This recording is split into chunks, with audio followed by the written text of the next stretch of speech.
Welcome back to These Things Are Written on this Thursday. Glad you're joining us as we are getting close to already wrapping up the book of Obadiah. Next week, we will be starting the book of Jonah, looking at that for 1 week, and then moving into the book of Micah. Great prophecies in both of those. I hope you join us again next week for Jonah, the week after for Micah. Today, Obadiah.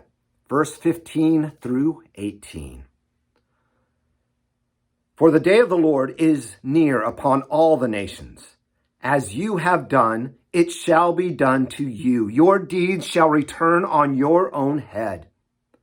For as you have drunk on my holy mountain, so all the nations shall drink continually. They shall drink wine or they shall drink and swallow, and shall be as though they had never been.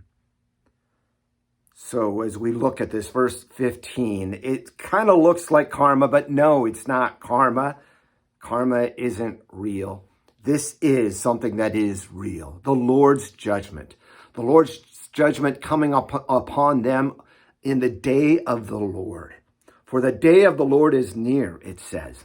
Not just upon Edom, but upon all nations. What is the day of the Lord? Well, the day of the Lord has many different possibilities. In fact, it often has different fulfillments in different times. One fulfillment could easily be when Israel returns from their exile. Another one could be when a judgment comes upon Edom, as it would happen later on as the Arab tribes would move into the land of Edom and actually push them more into the Negev, push them into southern Judah, where it would be known as Idumea, which is what where King Herod was from in the New Testament. Long story, sorry, didn't mean to get sidetracked there.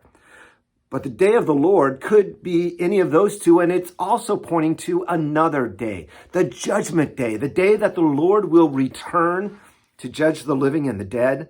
The day of judgment, it says, upon all nations. And as you have done, it shall be returned upon your own head.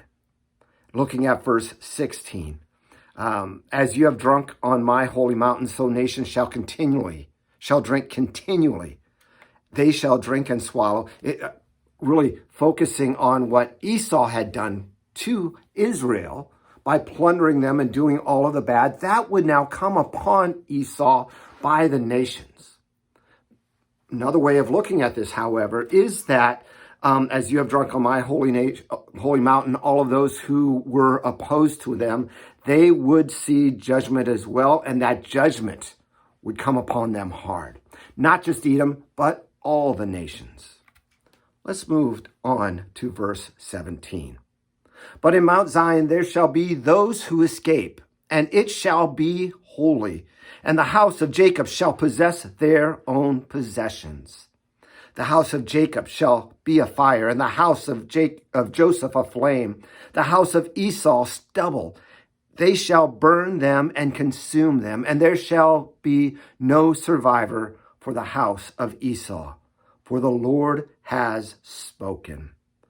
Looking here, verse 17 is the beginning of hope, a little bit of the gospel. There shall be those who escape, and it shall be holy. Those who escape the sin, who have not lived their lives in that sin of rebelling against God, who have escaped the destruction, or maybe it could be those that are part of the remnant that would return. But the house of Jacob, which is Israel, which is Judah, shall possess their own possessions. In other words, they will return to having what is theirs and not being servants in another land.